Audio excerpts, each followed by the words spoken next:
Hi friends, welcome to infinite world of GK. ഇന്ന് നമുക്ക് 7ാം ക്ലാസ്സിലെ ബേസിക് സയൻസിൻ്റെ ആനുവൽ എക്സാമിനേഷൻ്റെ മോഡൽ ക്വസ്റ്റ്യൻ പേപ്പർ ഒന്ന് കാണാം. ഇംഗ്ലീഷിലും മലയാളത്തിലും ക്വസ്റ്റ്യൻസ് ഡിസ്കസ് ചെയ്യുന്നുണ്ട്. Activity 1. During the cleanliness drive held as part of the Cleanliness Week celebrations on Gandhi Jayanti, the following things were collected. Sort the things into appropriate groups: paper, banana leaves, plastic covers, mobile phone batteries, paper cups, thermocol, plastic bottles, bulb, glass pieces, shoe, bags and candy covers. അതായത് ഗാന്ധി ജയന്തി ദിനത്തിൽ ശുചിത്വ വാരാഘോഷത്തിൻ്റെ ഭാഗമായി നടത്തപ്പെട്ട ശുചീകരണത്തിൽ ശേഖരിച്ച paper, വാഴയില, plastic cover, mobile phone battery, paper cup, thermocol, plastic bottle, bulb, chilli കഷ്ണം, ചെരുപ്പ്, bag, മിഠായി കവറുകൾ എന്നിവ ഉചിതമായ കൂട്ടങ്ങളാക്കുക. അതായത് ഇവയെ തരംതിരിച്ച് കൂട്ടങ്ങളാക്കാനാണ് പറഞ്ഞിരിക്കുന്നത്. എങ്ങനെയാണ് കൂട്ടങ്ങളാക്കുക? ജൈവ മാലിന്യം, അജൈവ മാലിന്യം, അപകടകരമായ മാലിന്യം എന്നിങ്ങനെ തരംതിരിക്കണം അല്ലേ? നമുക്ക് നോക്കാം. Biodegradable waste, paper and banana leaves. Non biodegradable waste, plastic, glass, thermocol, plastic bottle, shoes, bag, paper cup, bulb, candy covers. Hazardous waste, mobile phone, batteries. അതായത് ജൈവ മാലിന്യം പേപ്പറും വാഴയിലയും, അജൈവ മാലിന്യങ്ങൾ പ്ലാസ്റ്റിക്, ചില്ല് കഷ്ണം, തെർമോക്കോൾ, പ്ലാസ്റ്റിക് ബോട്ടിൽ, ചെരുപ്പ്, ബാഗ്, പേപ്പർ കപ്പ്, ബൾബ്, മിഠായി കവറുകൾ മുതലായവ. അപകടകരമായ മാലിന്യം മൊബൈൽ ഫോൺ, ബാറ്ററി. ഇങ്ങനെ തരംതിരിച്ച് എഴുതുകയാണ് വേണ്ടത്. അടുത്ത ചോദ്യം നോക്കാം. What is the importance of scientific segregation of waste? അതായത് മാലിന്യങ്ങളെ ശാസ്ത്രീയമായി വേർതിരിക്കുന്നതിൻ്റെ പ്രാധാന്യം എന്താണ്? Answer: prevents environmental pollution, reduces health problems. അതായത് പരിസ്ഥിതി മലിനീകരണം തടയാം, ആരോഗ്യ പ്രശ്നങ്ങൾ കുറയ്ക്കുന്നു. Activity 2. Shoe flower, turmeric, beetroot, methyl orange, phenolphthalein. Classify the given things using the criteria. B question: Does any color change occur when lemon juice is added to paper rubbed with shoe flower? Explain the scientific reason for this. ചെമ്പരത്തിപ്പൂവ്, പതിമുഖം, മഞ്ഞൾ, beetroot, phenolphthalein, methyl orange. തന്നിരിക്കുന്ന വസ്തുക്കളെ മാനദണ്ഡം ഉപയോഗിച്ച് തരം തിരിക്കാനാണ് പറഞ്ഞിരിക്കുന്നത്. B question കൂടിയുണ്ട്. ചെമ്പരത്തി ഉരച്ച പേപ്പറിൽ നാരങ്ങാനീര് ചേർക്കുമ്പോൾ വർണ്ണ പരിവർത്തനം സംഭവിക്കുന്നുണ്ടോ? ഉണ്ടെങ്കിൽ ഇതിൻ്റെ ശാസ്ത്രീയ കാരണം വിശദീകരിക്കാനും പറഞ്ഞിട്ടുണ്ട്. നമുക്ക് ആദ്യം തന്നിരിക്കുന്ന വസ്തുക്കളെ മാനദണ്ഡം ഉപയോഗിച്ച് തരം തിരിക്കുന്നത് എങ്ങനെയാണെന്ന് നോക്കാം. Natural indicators: beetroot, shoe flower, turmeric. Laboratory indicators: phenolphthalein, methyl orange. അതായത് പ്രകൃതിദത്ത സൂചകങ്ങൾ: ബീട്രൂട്ട്, ചെമ്പരത്തി, പതിമുഖം, മഞ്ഞൾ. ലബോറട്ടറി സൂചകങ്ങൾ: ഫിനോഫ്തലിനും മീഥൈൽ ഓറഞ്ചും. അടുത്ത ഒരു ബി ക്വസ്റ്റ്യൻ കൂടി ഉണ്ടായിരുന്നു അല്ലേ? ചെമ്പരത്തി ഉരച്ച പേപ്പറിൽ നാരങ്ങാനീര് ചേർക്കുമ്പോൾ വർണ്ണ പരിവർത്തനം സംഭവിക്കുന്നുണ്ടോ? ഇതിൻ്റെ ശാസ്ത്രീയ കാരണം വിശദീകരിക്കുക. ഇതായിരുന്നു ചോദ്യം. ഉത്തരം എന്താണ്? ചെമ്പരത്തി ഉരച്ച പേപ്പറിൽ നാരങ്ങാനീര് ചേർക്കുമ്പോൾ പേപ്പർ ചുവന്ന നിറമായി മാറുന്നു. കാരണം നാരങ്ങാനീരിലുള്ള സിട്രിക് ആസിഡ് നീല ലിറ്റ്മസിനെ ചുവപ്പാക്കുന്നു. When lemon juice is added to a paper rubbed with shoe flower, the paper turns red. This is because the citric acid in lemon juice turns blue litmus red. Activity 3. The heartbeat rate of children in a class is given below. ഇവിടെ കുറച്ച് കുട്ടികളുടെ പേരും അവരുടെ heart beat റേറ്റും pulse റേറ്റും തന്നിട്ടുണ്ട്. Heart rate after running and playing in the school ground is given below.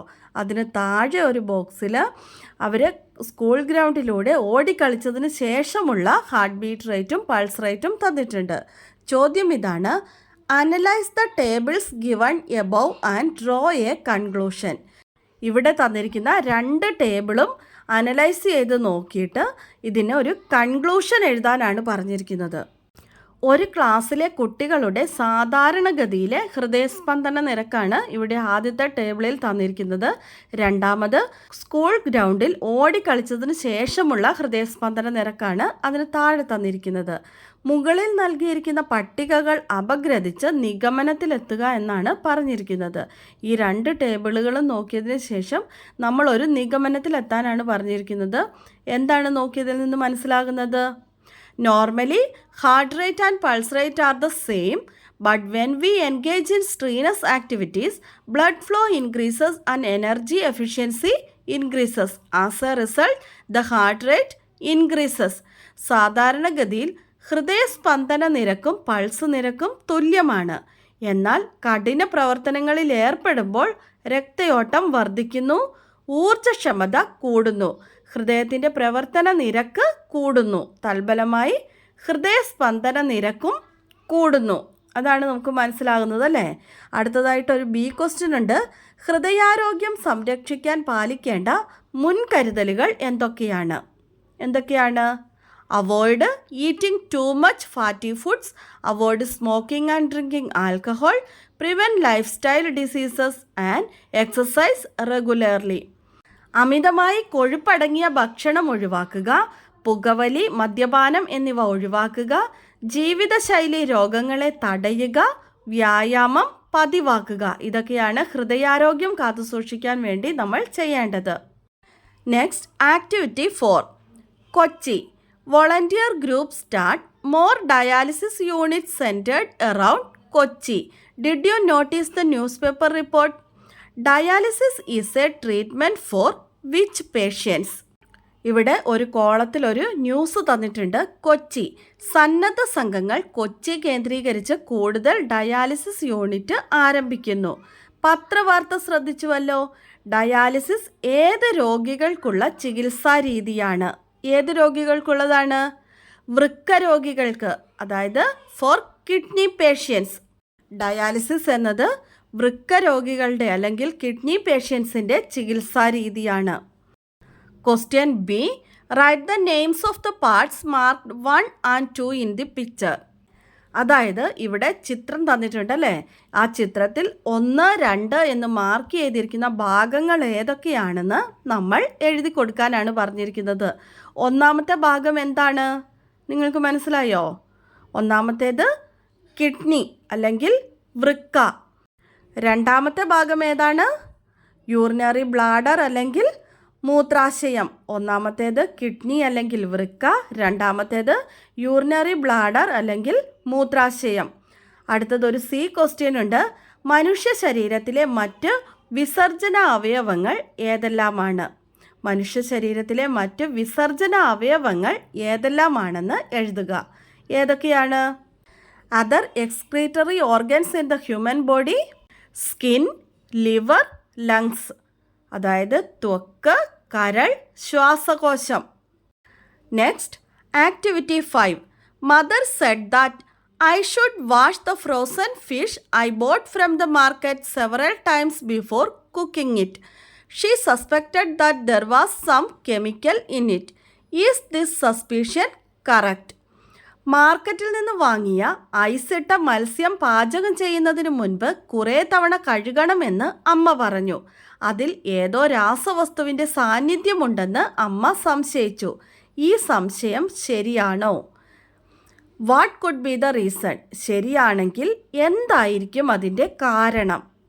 സംശയം ശരിയാണോ? അതെ, ശരിയാണല്ലേ. മീൻ കേടുകൂടാതെ സൂക്ഷിക്കുന്നതിന് ഉപയോഗിക്കുന്ന ഐസ് ഘനിക്കുന്നതിന് ചേർക്കുന്നത് അമോണിയം ക്ലോറൈഡ് എന്ന രാസവസ്തുവാണ്. ചെറിയ അളവിൽ പോലും അത് ക്യാൻസറിന് കാരണമാകുന്നു. ഇംഗ്ലീഷിൽ എഴുതുന്നവർ ആദ്യത്തെ എ ക്വസ്റ്റ്യൻ്റെ ആൻസർ ട്രൂ എന്ന് എഴുതുക. ബി ക്വസ്റ്റ്യൻ്റേത് NH4Cl is ammonium chloride added to ice mining. It is used to preserve fish.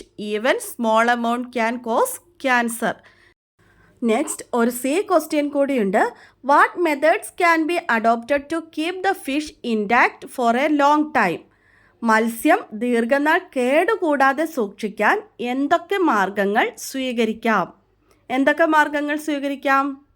Answer: can be stored, dried, salted, pickled and also in the refrigerator ഉണക്കി സൂക്ഷിക്കാം, ഉപ്പിലിട്ട് സൂക്ഷിക്കാം, റെഫ്രിജറേറ്ററിൽ സൂക്ഷിക്കാം, അതുപോലെ തന്നെ അച്ചാറിട്ട് സൂക്ഷിക്കാം. Next activity 6.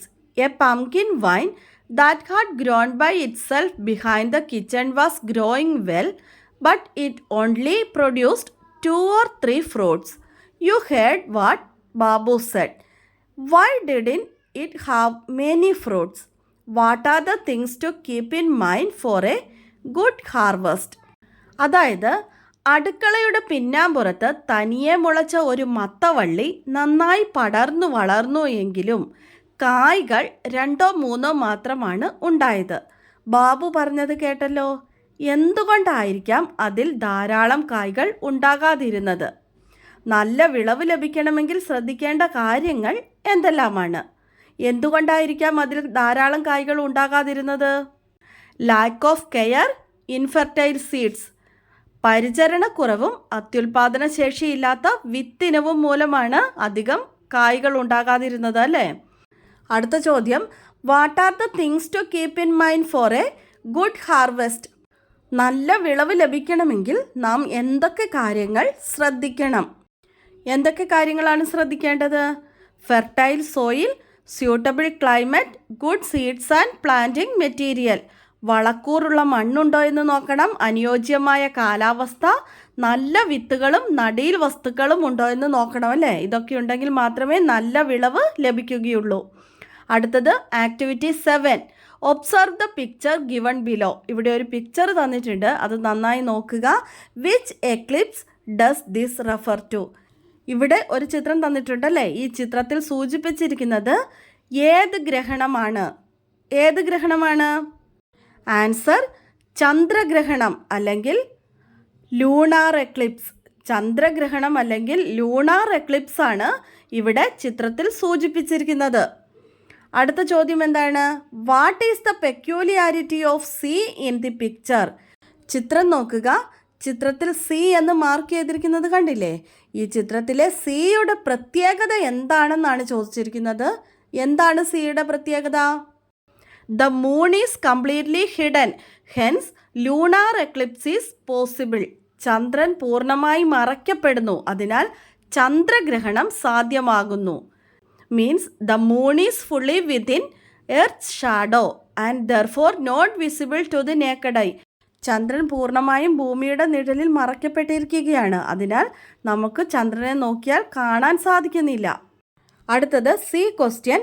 ചന്ദ്രഗ്രഹണം നേരിട്ട് നിരീക്ഷിക്കാം, എന്നാൽ സൂര്യഗ്രഹണം നേരിട്ട് നിരീക്ഷിക്കരുത്. സൂര്യഗ്രഹണ നിരീക്ഷണ മാർഗങ്ങൾ എഴുതുക. എന്തൊക്കെയാണ് സൂര്യഗ്രഹണ നിരീക്ഷണ മാർഗങ്ങൾ? Solar filter, pinhole projector, telescope projector. ഇതിലേതെങ്കിലും 2 എഴുതിയാലും മതി. അടുത്തത് ആക്ടിവിറ്റി 8 ആണ്. Observe the picture. ഇവിടെ ഒരു പിക്ചർ തന്നിട്ടുണ്ടല്ലേ. What is the reason for the current condition of the water body? What are the ways to prevent water pollution?